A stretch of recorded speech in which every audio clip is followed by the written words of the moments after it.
ಬಾಣಂತಿಯರು ಶಿಶುಗಳ ಸರಣಿ ಸಾವು ನಿಂತಿಲ್ಲ. ಸಿಟಿ ರವಿ ವಿಜಯಪುರ ನಗರದಲ್ಲಿ ನಡೆದ ಮಾಧ್ಯಮಗೋಷ್ಠಿಯಲ್ಲಿ ಮಾತನಾಡಿದ ಅವರು, ಜೀವರಕ್ಷಕ ಔಷಧಿಗಳೇ ಕಳಪೆ, ಇದು ಆಘಾತಕಾರಿಯಾಗಿದೆ.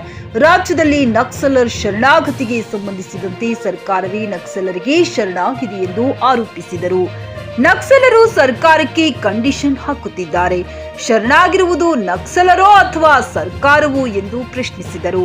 ಸಿಎಂ ಸಿದ್ದರಾಮಯ್ಯನವರ ಸಾಫ್ಟ್ವೇರ್ನಿಂದ ಅರ್ಬನ್ ನಕ್ಸಲರು ಡಿಪೆಂಡ್ ಮಾಡ್ತಾ ಇದ್ದಾರೆ.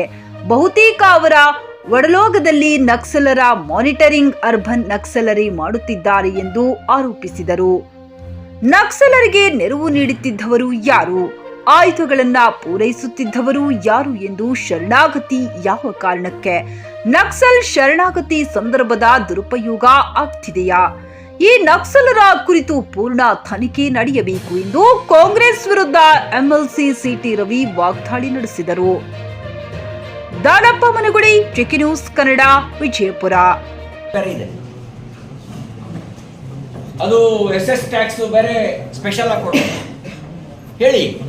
ಈ ಪರಿಸ್ಥಿತಿನಲ್ಲಿ ಗುತ್ತಿಗೆದಾರರು ಬದುಕಬೇಕೋ ಬೇಡವೋ?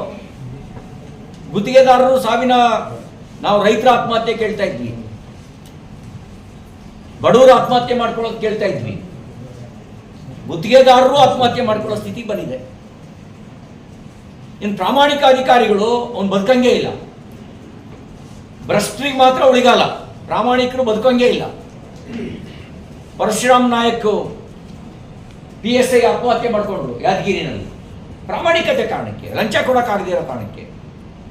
ಚಂದ್ರಶೇಖರನ್ನು ವಾಲ್ಮೀಕಿ ಅಭಿವೃದ್ಧಿ ನಿಗಮದ ಅಧಿಕಾರಿ ಆತ್ಮಹತ್ಯೆ ಮಾಡಿಕೊಂಡ್ರು.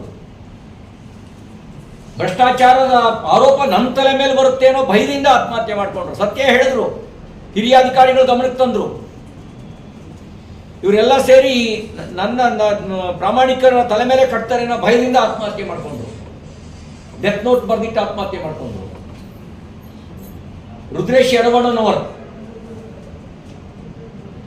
ಈ ಸರ್ಕಾರದ ಒಬ್ಬರು ಪ್ರಭಾವಿ ಮಂತ್ರಿಯ PA ಭ್ರಷ್ಟಾಚಾರದ ಬಲಿಪಶುವಾದ ರುದ್ರೇಶ್ ಯಡವಣ್ಣನವರು ತಹಸೀಲ್ದಾರ್ ಆಫೀಸ್ನಲ್ಲಿ 2nd ಡಿವಿಷನ್ ಕ್ಲರ್ಕು.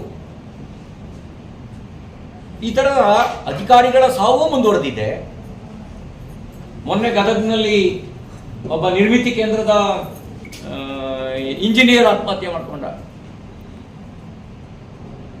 ಈ ತರದ ಸರಣಿ ಸಾವುಗಳು ಕೂಡ ಮುಂದುವರೆದಿದ್ದಾವೆ. ಕರ್ನಾಟಕ ಸಾವಿನ ಮನೆಯಾಗಿದೆ. ಸಾವಿನ ಮನೆಯಲ್ಲಿ ಡಿನ್ನರ್ ಪೊಲಿಟಿಕ್ಸ್ ಮಾಡ್ತಾ ಇದ್ದಾರೆ. ಜನರಿಗೆ ಸ್ಪಂದಿಸೋದು, ಈ ಸಮಸ್ಯೆಗೆ ಪರಿಹಾರ ಹುಡುಕೋದು, ತಪ್ಪಿತಸ್ಥರ ಮೇಲೆ ಕ್ರಮ ಆಗೋದು ಇಲ್ಲ. ಡಿನ್ನರ್ ಪೊಲಿಟಿಕ್ಸ್ ಮತ್ತು ಸೇಡಿನ ರಾಜಕಾರಣ, ಡಿನ್ನರ್ ಪೊಲಿಟಿಕ್ಸು ಮತ್ತು ಸೇಡಿನ ರಾಜಕಾರಣ, ಇದನ್ನು ಮಾತ್ರ ಇವರು ಮಾಡ್ತಾ ಇದ್ದಾರೆ. ಅದಕ್ಕೆ ಈ ನಿರ್ಲಕ್ಷ್ಯವನ್ನು ಖಂಡಿಸ್ತೀನಿ. ನಿಮ್ಮ ಸಾಧನೆ ಏನು ಅಂತ ಕೇಳಿದ್ರೆ ಇವರೇನು ಹೇಳೋಕ್ಕಾಗತ್ತೆ? ಸಾಧನೆನ 1.5 ವರ್ಷದಲ್ಲಿ ನಿಮ್ಮ ಸಾಧನೆ ಏನು ಅಂತ ಕೇಳಿದ್ರೆ ಹಗರಣಗಳು ಸಾಧನೆ ಆಗಲ್ಲ. ಮೂಢ ಹಗರಣ ಸಾಧನೆಯನ್ನು ಭಾವಿಸಿದಾರಾ? ವಾಲ್ಮೀಕಿ ಹಗರಣ ಸಾಧನೆಯನ್ನು ಭಾವಿಸಿದಾರಾ? ಅಂಬೇಡ್ಕರ್ ಅಭಿವೃದ್ಧಿ ನಿಗಮದ ಹಗರಣ ಸಾಧನೆಯನ್ನು ಭಾವಿಸಿದಾರಾ? ಬೋವಿ ನಿಗಮದ ಹಗರಣ ಸಾಧನೆಯನ್ನು ಭಾವಿಸಿದಾರಾ? ಅಬ್ಕಾರಿ ಹಗರಣ ಸಾಧನೆಯನ್ನು ಭಾವಿಸಿದಾರಾ? ಸೀಟ್ ಬ್ಲಾಕಿಂಗ್ ಹಗರಣ ಸಾಧನೆನ ಸರ್ಕಾರದ್ದು? ಅಂದ್ರೆ ಭ್ರಷ್ಟಾಚಾರವೇ ಇವ್ರ ಸಾಧನೆನಾ? ಬೆಲೆ ಏರಿಕೆ ಸಾಧನೆನಾ? RTC ಬೆಲೆ 30 ರೂಪಾಯಿಗೆ ಏರಿಸಿದೀವಿ ಅನ್ನೋ ಸಾಧನೆ ಆಗತ್ತಾ? ಸ್ಟಾಂಪ್ ಪೇಪರ್ 20 ರೂಪಾಯಿ ಇದ್ದದನ್ನ 100 ರೂಪಾಯಿ ತಗೊಂಡೋದ್ವಿ, 200 ರೂಪಾಯಿ ಮಾಡಿದ್ವಿ ಅನ್ನೋ ಸಾಧನೆನಾ ಇರೋದು? ವಿದ್ಯುತ್ ಶಕ್ತಿ ಬೆಲೆ ಏರಿಕೆ ಮಾಡಿದ್ವಿ ಅನ್ನೋದು ಇವ್ರ ಸಾಧನೆನಾ? ನೀರಿನ ಬೆಲೆ ಏರಿಸಿದ್ವು ಅನ್ನೋದು ಇವ್ರ ಸಾಧನೆನಾ? ಎಕ್ಸೈಸ್ ಡ್ಯೂಟಿ ಜಾಸ್ತಿ ಮಾಡಿದ್ವಿ, ಹಾಲು ಮತ್ತು ಆಲ್ಕೋಹಾಲ್ ಬೆಲೆ ಏರಿಸಿದ್ವಿ ಅನ್ನೋದು ಇವ್ರ ಸಾಧನೆನಾ? ಬಸ್ ದರ ಏರಿಸಿದ್ವಿ ಅನ್ನೋದು ಇವ್ರ ಸಾಧನೆನಾ? ಬೆಲೆ ಏರಿಕೆ, ಭ್ರಷ್ಟಾಚಾರ ಅದನ್ನೇ ಸಾಧನೆ ಅಂತ ಭಾವಿಸಿರುವ ಸರ್ಕಾರ ಇಲ್ಲಿದೆ. ಸಂವಿಧಾನ ರಹಿತವಾಗಿರುವಂತ ಸರ್ಕಾರ ಇಲ್ಲಿದೆ. ಸಾವಿನ ಮನೆಯಲ್ಲಿ ನಾನೋ ನೀನೋ ಅನ್ನುವಂಥ ಡಿನ್ನರ್ ಪೊಲಿಟಿಕ್ಸು ನಡೀತಿರ್ತಕ್ಕಂಥದ್ದು ಖೇದಕರ.